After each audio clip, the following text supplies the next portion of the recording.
řekni, Pane můj, jestli mám pořád stát, nebo se mám nechat, nebo se začít rvát, nebo se začít rvát.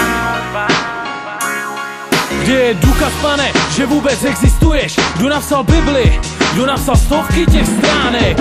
Proč se každý modlí, když jde do sraček? Prosím tě, odpověz, tak kde je odpověď? Proč tě každý hledá a přitom neví, kde jsi? Hledá tě v myšlenkách, topí se v depresích. Topí se v depresích. Tenhle styl jedu 7 let.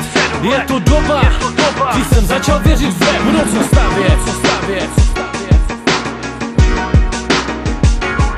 Hledal jsem právý námět, o čem mám pořád psát. Myšlenky nebyly, chtěl jsem se na to vysrat. Zvedl jsem hlavu k nebi, začal se tiše ptát. Řekni mi, Pane, jestli mám o to stát. Tak řekni, Pane můj, jestli mám pořád stát, nebo se mám nechat, nebo se začít rvát, nebo se začít rvát. Tak řekni, Pane můj, jestli mám pořád stát, nebo se mám nechat, nebo se začít rvát, nebo se začít rvát. Člověk, když ho něco přijde, padá rychle na zem, pocity s tím hážou. Říká si, že je blázen, že to bolí, je pocit smyšlený. Nic není pravda, svět je bezcitný, každý tě utěšuje, říká si pravý přítel. Přitom je to on, kdo určuje tvůj ortel. Pomluvy nedělaj problém, ať jsou v dobrém nebo zlém. Stejně jsi vinen.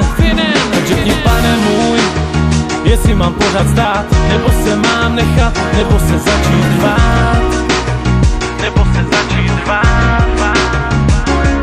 Tak řekni, Pane můj, jestli mám pořád stát, nebo se mám nechat, nebo se začít rvát, nebo se začít rvát.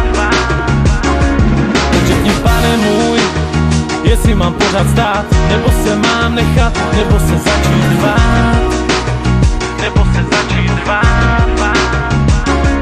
Tak řekni, Pane můj, jestli mám pořád stát, nebo se mám nechat, nebo se začít rvát, nebo se začít rvát.